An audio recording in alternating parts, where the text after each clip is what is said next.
RMC, 10h, 13h, Olivier Truchot et les grandes gueules.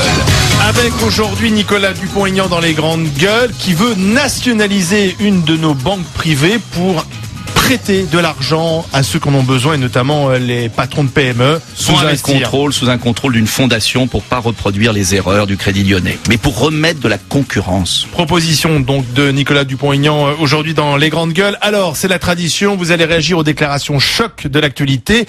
Il y a une grande manifestation qui se prépare, ça sera le dimanche 13 janvier, une manifestation contre le mariage pour tous et celle qui l'organise, c'est Frigide Barjot qui était notre invitée il y a quelques jours. Pourquoi finalement les plus anti-mariage pour tous sont des croyants? Parce qu'ils ont la conscience de la dignité de l'être humain. Vous serez dans la rue le 13 janvier? Écoutez, je ne pensais pas y être.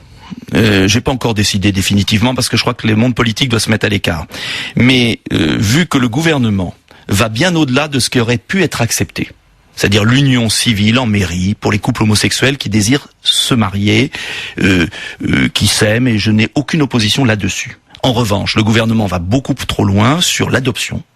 Je crois que chaque enfant a besoin d'un père et d'une mère, et sur la procréation médicale assistée, où on voit que le groupe socialiste veut faire passer cet amendement, ce qui me paraît absolument inconcevable. Pourquoi?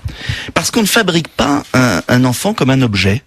Voilà, parce que ça existe, la PMA pour les couples hétérosexuels. Mais je suis hostile à cette idée qu'on puisse légiférer et autoriser le fait d'avoir des enfants avec deux pères ou deux mères. Encore une fois, toute personne, et c'est vrai que c'est un problème moral en fait, toute personne qui a manqué de son père ou de sa mère dans sa vie, soit par un veuvage, par un divorce, parce qu'un père absent, etc., c'est ce que c'est de manquer d'un père ou d'une mère. Et je ne vois pas au nom de quoi la loi peut favoriser ce type de situation, même si je ne nie pas, bien sûr, qu'un couple homosexuel, et il y en a beaucoup, puisse élever l'un de ses enfants très correctement. C'est une réalité aujourd'hui, il y a beaucoup d'enfants qui sont élevés par des couples homosexuels. Jamais de ma part la moindre opposition là-dessus. Alors s'il faut leur donner les mêmes droits, alors c'est simplement... Mais en revanche, avant le droit de l'adulte, il y a le droit de l'enfant. Non mais même ça protège l'enfant. Mais attendez, avant le droit, on peut faire un statut du beau-père, de la belle-mère. Ce qui manque d'ailleurs pas seulement pour les homosexuels, pour tout le monde. Il manque en France un statut des beaux-parents. Mais je crois vraiment que le gouvernement a tort de vouloir faire de la surenchère. On pouvait accepter l'idée de l'union homosexuelle. Aucun problème. Ce sont deux adultes consentants qui s'aiment et qui veulent solenniser leur amour. Ça ne me choque pas du tout. Et au contraire, pourquoi pas? Mais en revanche, sachons s'arrêter là. Et je regrette qu'on en fasse un sujet de division entre les Français, parce qu'entre nous, on aurait très bien pu avoir un accord global sur un projet à minima. À minima? À minima, oui, un projet d'égalité des adultes, oui. Mais il y a l'égalité de l'enfant qui passe avant. L'égalité de l'enfant d'avoir un papa et une maman. Donc vous serez sans doute le 13 janvier. On verra. En tout cas, je pense qu'il est bon que que les Français manifestent pour dire au gouvernement: vous allez vraiment trop loin là maintenant. Et ce matin, Roselyne Bachelot, qui était l'invitée d'RMC, de notre ami Jean-François Aquili, expliquait qu'à l'UMP, beaucoup se cachaient en fait. Ils se prononcent officiellement contre le mariage, alors qu'ils étaient pour le mariage homo il y a quelques mois. Mais moi, j'ai jamais eu de problème parce que j'ai toujours dit ma position. Oui au mariage, non à l'adoption. Vous n'avez pas changé d'avis. Je l'ai écrit en 2007. J'ai jamais changé d'avis.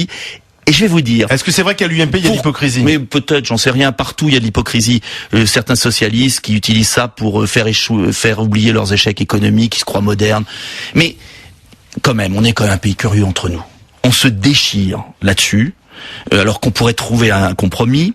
Et au même moment, on parlait tout à l'heure des 50 000 personnes qui par mois perdent leur boulot, de la France qui est en train de louper la révolution scientifique mondiale, d'être un pays de second rang au XXIe siècle. Enfin, quand même.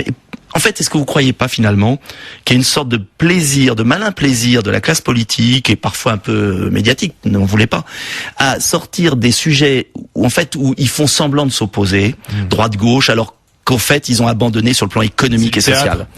Je trouve que c'est un peu du théâtre, même s'il y a un sujet moral derrière et un sujet de société très important.